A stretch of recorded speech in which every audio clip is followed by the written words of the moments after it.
என்னடா இது, நம்முடைய முதலமைச்சர் அவருக்கு மக்கள் மத்தியிலே ஆதரவு பெருகிருக்கு, அவருக்கு மக்கள் மீண்டும் ஆதரவு தர வாக்களிக்க தயாராக நிற்பது என்பதை கண்டு எதிர்கட்சிகள் எல்லாம் சேட்டை வாரி வீசக்கூடிய அளவுக்கு பொய்யான தகவல்களை சொல்லி அப்படி இப்படி நீ என்ன சொல்றனே தெரிய மாட்டேங்குது. இன்னைக்கு ஒண்ணு சொல்றான், நாளைக்கு அதை மறுத்து பேசுறான். இன்னைக்கு ஒண்ணு சொல்றான், நாளைக்கு மறந்துட்டு வேற எதை பேசுறாங்க. அது பாஜக தலைவராக இருந்தாலும் சரி, நாம் தமிழராக இருந்தாலும் சரி, இல்ல அவருக்கு புதுசா கட்சி ஆரம்பிச்சவராக இருந்தாலும் சரி, அவருக்கு கரெக்டா வசனம் வரும், எப்படி நடிக்கணும்னு சொல்லி கொடுக்காங்க, அதான் வசனத்தை பேசி நடிச்சுட்டு போயிடுறாரு. நீங்க கரெக்டா நோட் பண்ணி பாருங்க. ரசிக பெருமக்களா இருந்தாலும், தம்பிமார்களா இருந்தாலும், தங்கைமார்களா இருந்தாலும், அவர் நோட் பண்ணி பாத்தீங்கன்னா தெரியும். எப்படி ஷூட்டிங் நிலவில் டேக் கிடையாது, ஒரே டேக்ல எடுத்து முடிச்சுறாங்க ஷூட்டிங். அதுதான் நடக்குது. ஆகவே முதலமைச்சர் ஆகணும்னு சொல்லிட்டு சிலர் கட்சி தொடங்கி இருக்காங்க. நம்ம அதெல்லாம் பத்தி பேச வேண்டியதில்லை. நம்முடைய முதலமைச்சர் முத்தமிழ் கலைஞர் வழி ஆட்சியில நல்லாட்சி புரிந்து வருகிறார். அவர் நம்முடைய திராவிட முன்னேற்ற கழகத்திற்கு மக்களுடைய ஆதரவு பெருகி உள்ளது.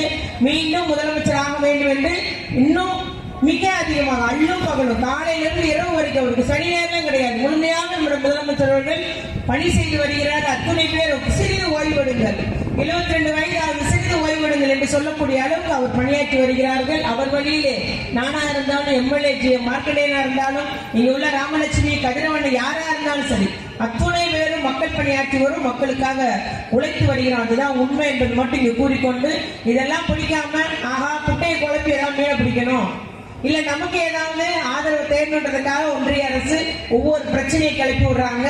அதுல ஒண்ணு இந்த இந்தி திணிப்புன்றது எப்பவுமே பேருந்து அண்ணா காலத்துல இருந்து மொழி போராட்டம் நடத்தி பலர் இன்னுயிர் நீத்து தன்னைத்தானே மாய்த்து கொண்டு சிறையில இருந்து அடிபட்டு குண்டடிப்பட்டு என்னெல்லாம் மாண்டு இன்னைக்கு நம்ம இருமொழி கொள்கையில இருக்கோம். நமக்கு தமிழ் நம்முடைய தாய்மொழி, இணைப்பு மொழியாக லிங்க் லாங்குவேஜா இங்கிலீஷ். இன்னைக்கு ஆங்கிலம் நம்ம எல்லாம் நல்லா கத்துட்டு இருக்கோம், தமிழ் நல்ல மொழியில நம்முடைய தாய்மொழியில படிக்கிறோம். இன்னைக்கு உலகெங்கும் பரவி இருக்கிறான் தமிழ். அது அவங்களுக்கு பிடிக்கல, உலகெங்கும் பரவி இருக்கிறானே அப்படின்னு சொல்லிட்டு கனடா நாட்டுல மட்டும் 5 லட்சம் தமிழர்கள் இருக்கிறாங்க, ஆஸ்திரேலியா நாட்டுல 5 லட்சம் தமிழர்கள் இருக்கிறாங்க. அமெரிக்கா எடுத்துக்கிட்டீங்கன்னா தமிழர்கள் தான் முக்கிய ஒரு இடம் வைக்கிறாங்க அந்த சாப்ட்வேர் துறையில. காரணம் 98 நம்முடைய முதலமைச்சர் கலைஞர் கணினி கல்வியை அன்னைக்கு தமிழ்ல கொடுத்தாரு. அரசு பள்ளியில எல்லாம் கணினி அன்னைக்கே தொடங்கினார்.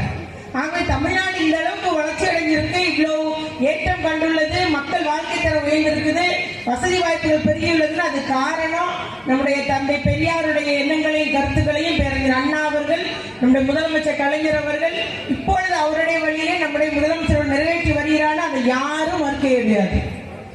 மற்றவங்க எல்லாம் அப்புறம் வந்தவங்க, நேற்று பெய்த மழையில முளைச்ச காலா மாதிரி நீ அடுத்த மொழி இருக்கிறியா, காலம் அழிஞ்சு போதான்னு தெரியாது.